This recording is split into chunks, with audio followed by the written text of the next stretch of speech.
Okay, I'm making our pie form. You can see my example right here. So there are a few ways you can do this. You need a big piece of cardboard.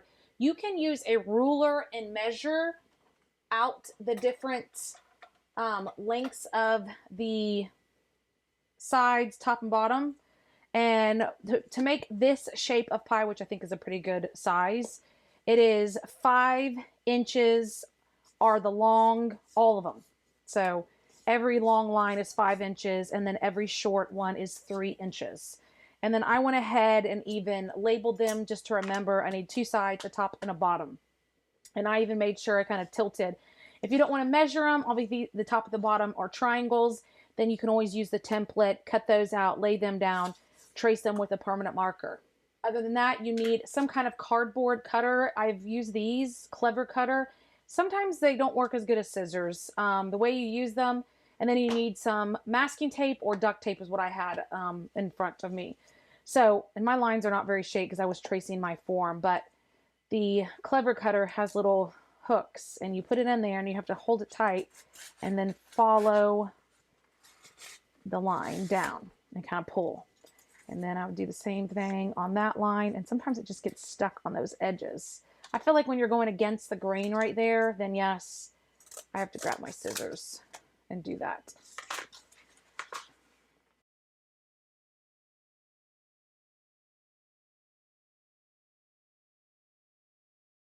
And you need extra just in case as you're matching these up, they don't work from measuring them maybe. Okay, so I'm gonna move my trash, throw that away, move my extra scissors and all that to the side. Again, putting the form together, what I did was I'm gonna put these, it doesn't matter which way the words are, if they're on the inside or outside, because we're gonna be covering this with our rigid wrap. So I took it and I kind of made sure it was gonna match up. Okay, so I took the bottom, okay, and I lined up these two on the edge. As you can see, they're a little off, so you need to trim this to make it more straight. Okay, and if you are like lining it up like that and it doesn't work, that's when I take the one that did work better.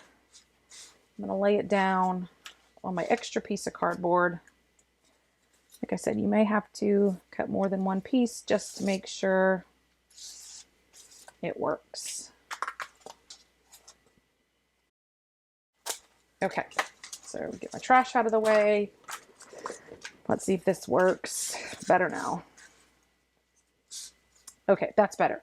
So I get these three pieces lined up. I get my masking tape,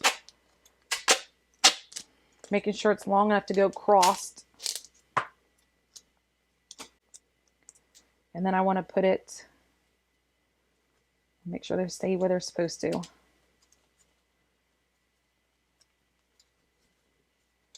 This tape is going to act like a hinge where I can still bend them, but it's holding them together. So that one piece across, again, making sure these lined up on the sides, it's going to help me hinge them together, but hold it together. Okay. So now I want to, you know what I forgot? I forgot the back. Now, again, I'm going to line that up, get my tape. This little piece that didn't come off. Tape them together. Again, it's like a hinge. It holds it in place as I'm trying to tape all the things together. And you can see that my back isn't quite measuring up when I lay it down flat. So I'm going to have to cut that piece a little better. And you're just going to have to keep manipulating it and kind of trimming it and moving it to get it straight. If there's gaps in the pieces of cardboard, don't worry. We'll just cover that with some tape. Okay, it looks pretty good. So now my goal is to tape all the sides to get this to stay like this before I put the top on. So I'm going to rip some pieces of tape, and I'm going to rip them in half. I'm going to kind of have them laying so I can get them ready. And easily grab them.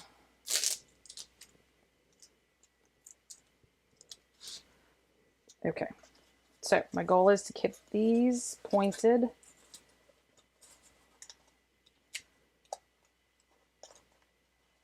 Notice that I'm laying it across. And I'm using kind of my table to help me hold it together.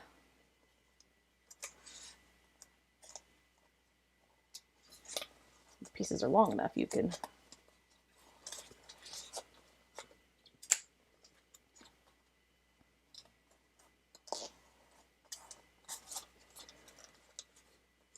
Again, there's a gap right there, so I'm going to try to bring it together a little more. Use my other piece.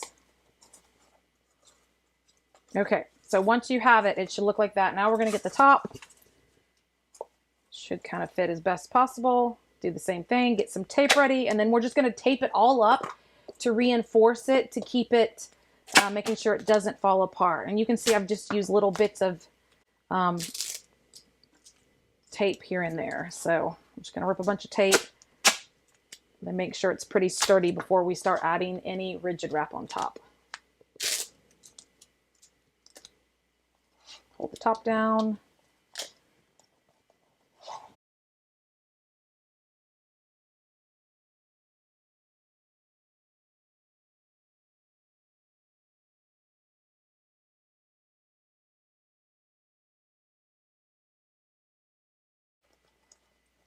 So I should be able to press down and nothing should be caving in.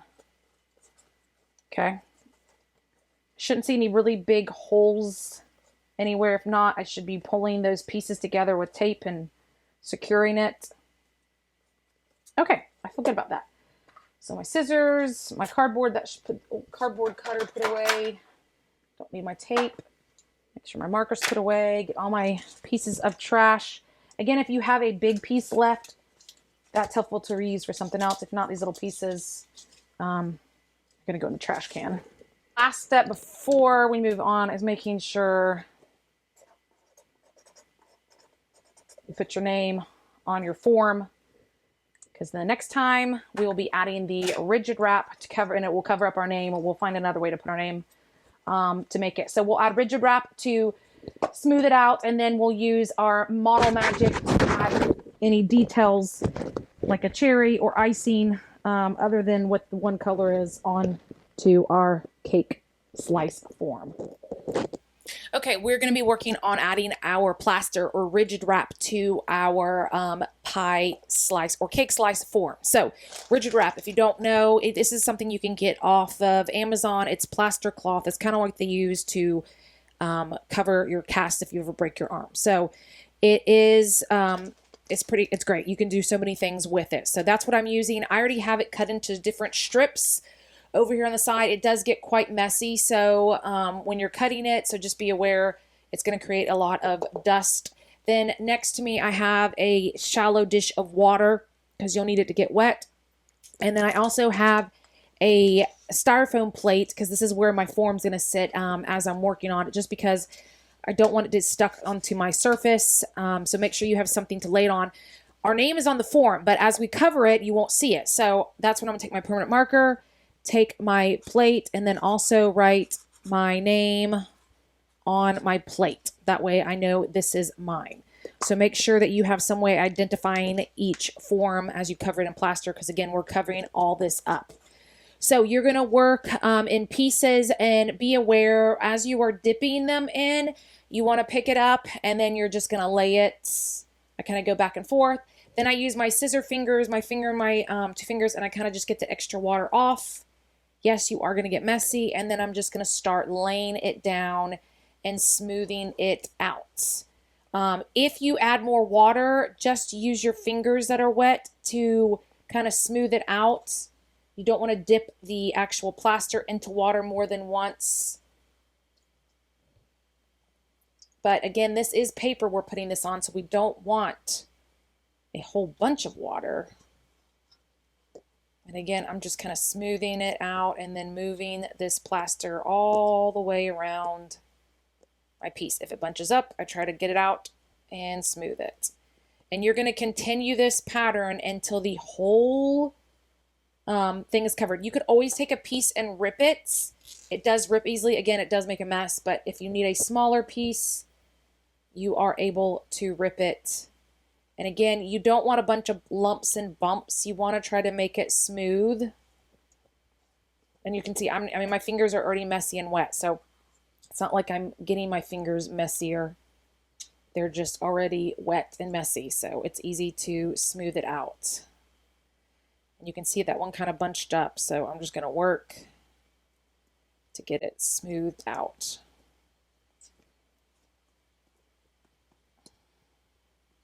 If you find a piece and it clumps up into the water, try not to throw it away or throw it back in the dry ones, because it is expensive, you know, to do for a large group, so you surely don't want to waste any of it.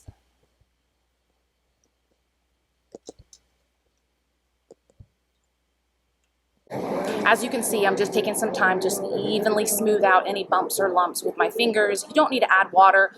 You can easily just do this with your fingers. Those are already very messy and wet from adding the plaster to your form. So just double check and make sure there's no bumps, there's no lumps, there's no holes, and then you're going to lay it on your plate to dry. So this is where it's going to dry. Make sure we can see your name.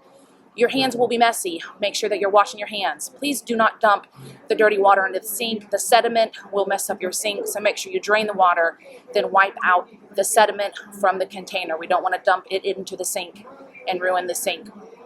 So please make sure that you're cleaning up your area properly. Make sure you're returning the extra wraps to the teacher that were not used. And we're going to move this plate off to the side. It will dry for 24 hours before we add any paint or details to it. No, we're not adding details with our plaster. We're going to be adding details with our Model Magic, which will be when we paint it, we'll make cherries and icing and all those details and add it to our form with our Model Magic and glue it on there so that we can add the paint on top of both. So make sure you're cleaning up your area, getting your pie to the area to dry for 24 hours, and then we'll move on to the details next time we're together. Okay, now we're going to be adding our details using our Model Magic to our pie, cake, slice, whatever you want to do it. So make sure that you have your correct one. It should still be sitting on your little plate. You'll get one package of Model Magic. Now, it's going to be white. It's open because it's a great place to kind of put the Model Magic I'm not using right away. Please remember, as soon as you touch Model Magic to Model Magic, it sticks. I'm going to start off by doing some icing right across here, I believe. So how I'm going to do that is I'm going to pinch some off, move it over, and then I'm just going to work it with my hands. Now, I'm going to add it and then paint the whole thing. That way, it's all done in one piece. We may have to hot glue this or use some kind of different glue to get it to stick. I'm going to try school glue and see what happens, and then we'll figure out how we're going to do that. So for my icing, I'm just going to roll it out. Now, if you're using the table to roll it out, please be aware that you got to make sure that your table is clean, because if you roll it on the table, it's going to pick up any kind of dust molecule or something. Uh-oh, something's stuck in mine. There was a hole. I don't know. Okay, so again, I'm just going to use my hands and I just kind of ball it up and then put it in my palms to roll it. Oops. And you have your own creative, artistic choices. Okay, so let's see. It's going to stick here.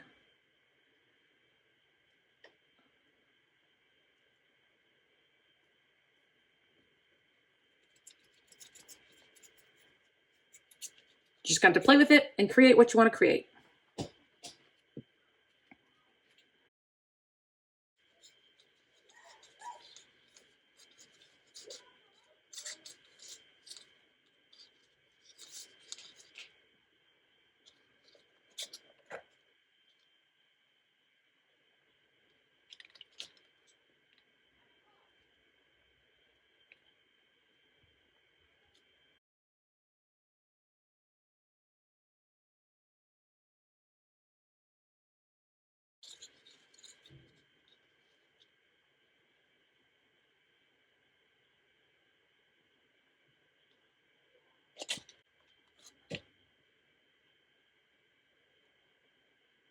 Okay, so you don't have to use all of your model magic. You can use as much as you want.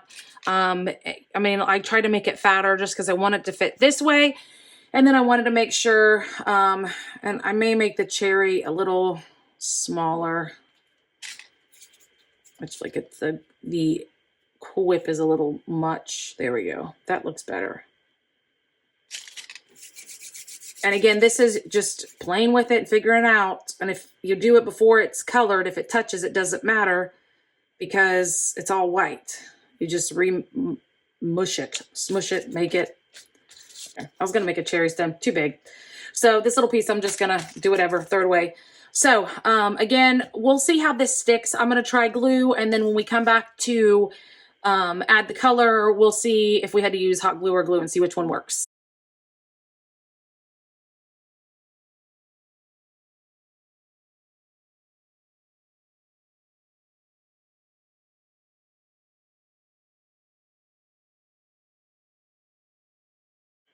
And my cherry, I really don't have to glue because it's touching the piece that I already glued down.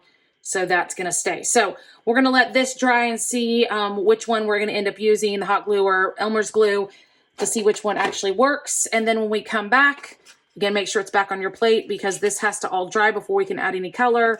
Make sure any bits and pieces you're either throwing away or putting away.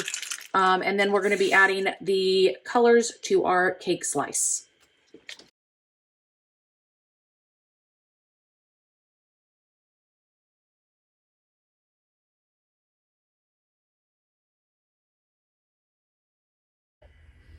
Okay, now we're going to be adding the color to our cake slice, pie slice, however you looked at it. So again, make sure you have your plate. I'm going to move it off my plate so I can stay on a steady surface. You have your paint mat. I have picked a dark purple and then a pink. I'm going to lighten it up a little bit. You may have different tools to paint. I have a small brush that I'm going to use to paint here.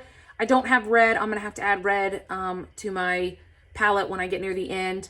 My Cool Whip is going to stay white, and then I have a bigger brush to paint some of the bigger areas. This is disposable, so once you use this, we don't dip it in water. You can't wipe it off your paint mat. So this is just for the big areas that I'm coloring with that one color. So you'll throw this away, and then again, keep your plate with your name on it because this will go back on your plate. And then we're going to be installing it, which is what a lot of artists do with their sculptures, is putting it and displaying it in a way that they can have audience come look at it. So we'll be using hot glue and another clean plate for that. So that will be the last step. We can still do this all today. We should be able to. So again, using my paint, I'm going to paint the big areas. I'm going to have a middle section that's going to be the darker and then the lighter one. So I'm going to mix these two together.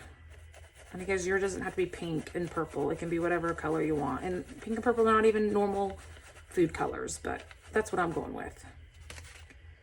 So I'm just going to mark off kind of where I'm going. And with this one, you kind of have to, because this rigid wrap is not completely smooth, you kind of have to move, like push it into the areas to get it completely covered.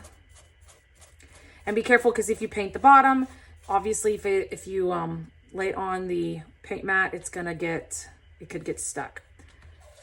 So I'm just gonna work on painting this.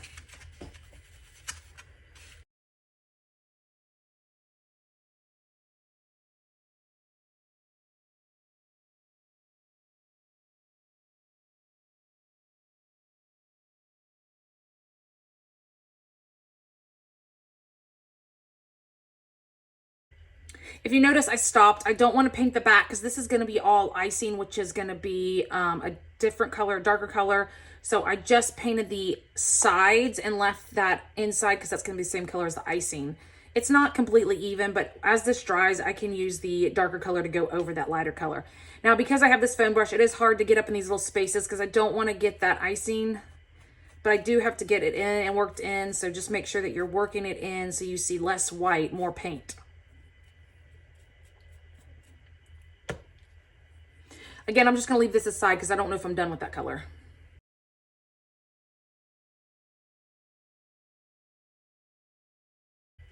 So once I finish the back, I'm going to take that color, and that's the same color I'm going to move into the white right here.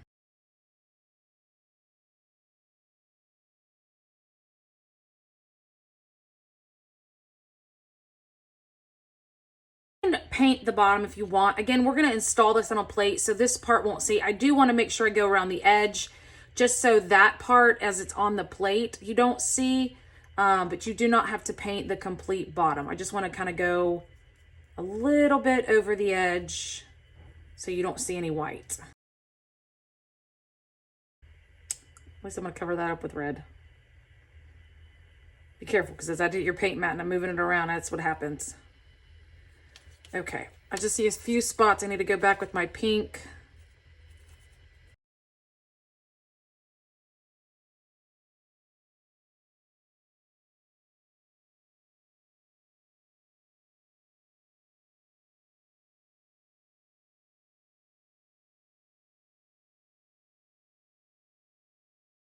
As you saw, because I have this icing on here, I did get a little bit on my Cool Whip.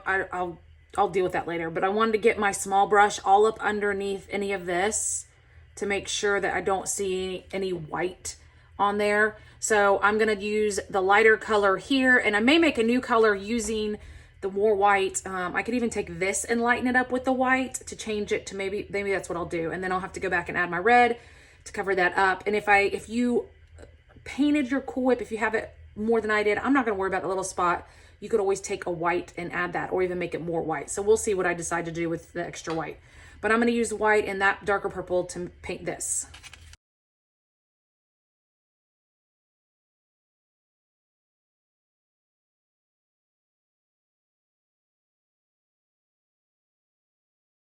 And again, I've got to be careful. I'm getting my Cool Whip all dirty from my thumbs, and I'm squishing it. So you just kind of have to work and try your best not to get it everywhere. But again, no problem. We can use it to cover up. Okay, so I've got all my cake.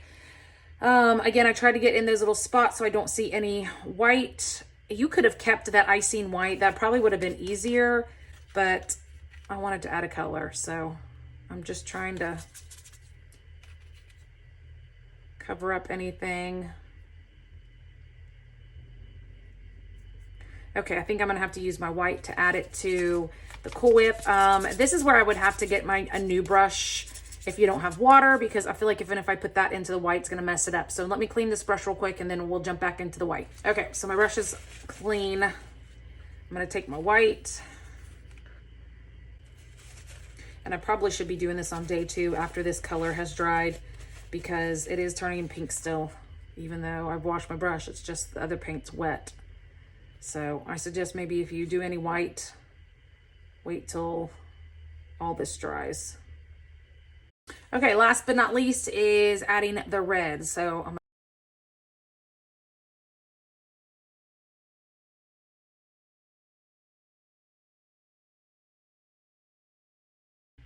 okay. Wipe this off. Okay, again, make sure that you throw the big brush away if you have a disposable brush. Make sure that gets in the correct place for it to soak. And again, any paint you have, please listen to know what to do with the extra paint. You should still have your plate with your name on it. We're still gonna let this dry before we install it on to the clean plate and the bigger plate. Now, here's something I would do different. After doing this part, I've come to realize what I will do next is I will make my cake form. So the triangle, I will add the plaster to that. I will then take the Model Magic and plan out what's gonna go where, but I wouldn't glue it before I paint it.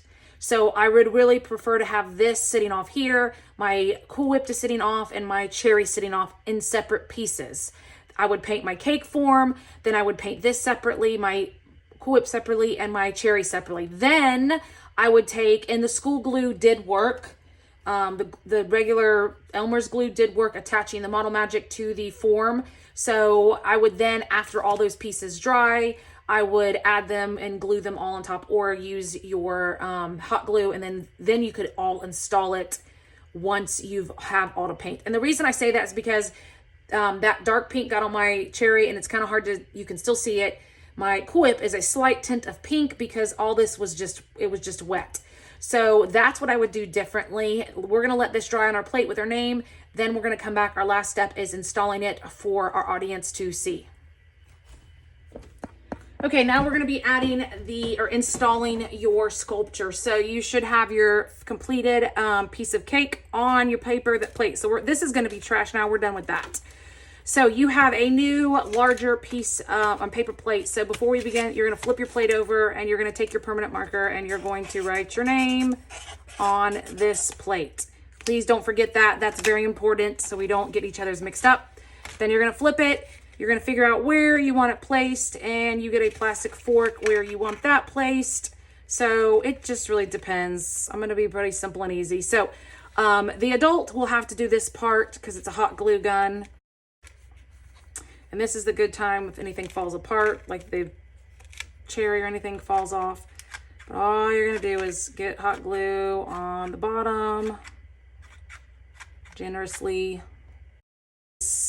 your piece on your plates, and then you're going to take your fork. We're going to put a little smudge there and place your fork,